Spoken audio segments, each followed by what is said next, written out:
Welcome to best TV. నేను మీ అరుణ. అంతులేని సముద్రం మధ్యలో ఒక భారీ విలాసవంతమైన క్రూయిజ్ నౌక ప్రయాణిస్తోంది. చుట్టూ నీళ్లు తప్ప మరేం కనిపించదు.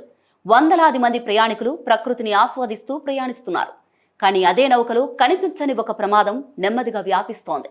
మొదట అది సాధారణ జ్వరంలా కనిపించింది. తర్వాత దగ్గు మొదలైంది. కొన్ని గంటల్లోనే ఊపిరి తీసుకోవడం కష్టమైంది. చివరకు పరిస్థితి ప్రాణాల మీదకు వచ్చింది. ఆ ప్రమాదం పేరు హాంటా వైరస్.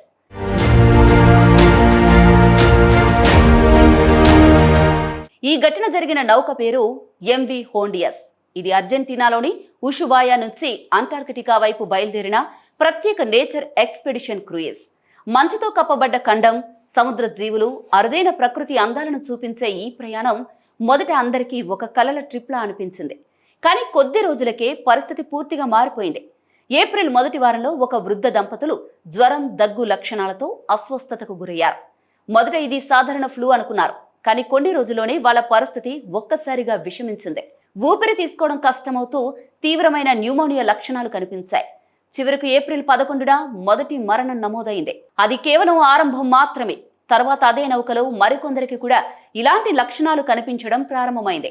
జ్వరం, దగ్గు, ఆపై శ్వాస తీసుకోవడంలో తీవ్ర ఇబ్బంది. కొందరి పరిస్థితి గంటల వ్యవధిలోనే ప్రమాదకరంగా మారిపోయింది. మే 2న మరో వ్యక్తి ప్రాణాలు కోల్పోయాడు. అప్పటికే భయం నౌక మొత్తం వ్యాపించింది. ఎందుకంటే సముద్రం మధ్యలో ఉన్న ఆ నౌకల నుంచి బయటపడే అవకాశం ఎవ్వరికీ లేదు.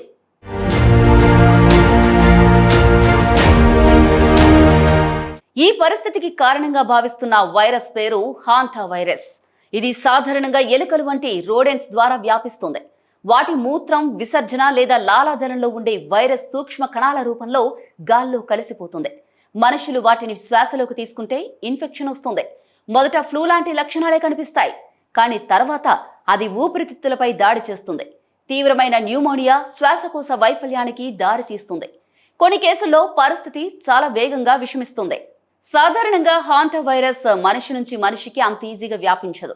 కానీ దక్షిణ అమెరికాలో కనిపించే యాండిస్ వేరియంట్ విషయంలో మాత్రం కొన్ని సందర్భాల్లో మనుషుల మధ్య వ్యాప్తి ఉండొచ్చని శాస్త్రవేత్తలు చెబుతున్నారు. ఈ నౌక అర్జెంటీనా నుంచి బయలుదేరినందున అదే వేరియంట్ కారణమై ఉండొచ్చని అనుమానిస్తున్నారు. అయితే అసలు వైరస్ ఎలా నౌకలోకి వచ్చింది, ఎవరితో ప్రారంభమైంది అన్నది ఇప్పటికీ స్పష్టంగా తెలియలేదు. అదే ఇప్పుడు మరింత భయాన్ని పెంచుతోంది. నౌకలో పరిస్థితి క్రమంగా అదుపు తప్పింది. ప్రయాణికులు ఒక్కొక్కరిగా అస్వస్థతకు గురవుతున్నారు. 2 సిబ్బంది కూడా తీవ్రమైన శ్వాస సమస్యలతో బాధపడుతున్నట్లు సమాచారం. బయట ప్రపంచంతో సంబంధాలు దాదాపు నిలిచిపోయాయి. సముద్రం మధ్యలో ఉన్న ఆ నౌక ఒక తేలియాడే ఐసోలేషన్ వార్డ్లా మారిపోయింది. మే 3న ఈ నౌక ఆఫ్రికా తీరానికి సమీపంలోని కేప్ వెడ్డే ప్రాంతానికి చేరుకుంది. అప్పటి వరకు అందరూ ఒకే ఆశతో ఉన్నారు. తీరానికి చేరుకుంటే పరిస్థితి కంట్రోల్లోకి వస్తుందని భావించారు. కానీ అక్కడి అధికారులు వైరస్ వ్యాప్తి భయంతో నౌకను డాక్ చేయడానికి అనుమతించలేదు. దీంతో 149 ప్రయాణికులు, సిబ్బంది అదే నౌకలో చిక్కుకుపోయారు. కొందరిని మాత్రమే ప్రత్యేక విమానాల్లో తరలించే ప్రయత్నాలు జరుగుతున్నాయి. మిగతా వాళ్ళు ఇంకా సముద్రం మధ్యలోనే భయంతో రోజులు గడుపుతున్నారు. ఇంకా ఆందోళన కలిగించే విషయం ఏంటంటే హాంటా వైరస్కు ప్రత్యేకమైన చికిత్స లేదు. వ్యాక్సిన్ కూడా అందుబాటులో లేదు.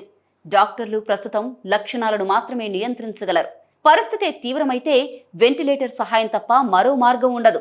అందుకే ఈ వైరస్ ను చాలా సీరియస్ గా తీసుకుంటున్నారు. ప్రపంచ ఆరోగ్య సంస్థ మాత్రం బయట ప్రపంచానికి పెద్ద ప్రమాదం లేదని చెప్తోంది. కానీ ఆ నౌకలో ఉన్న వాళ్లకు మాత్రం ప్రతి క్షణం ఒక పరీక్షలా మారిపోయింది. ఎందుకంటే చుట్టూ అంతులేని సముద్రం, బయటకు వెళ్లే మార్గం లేదు. కనిపించని వైరస్ మధ్యలోనే వాళ్ళు బతుకు పోరాటం చేస్తున్నారు.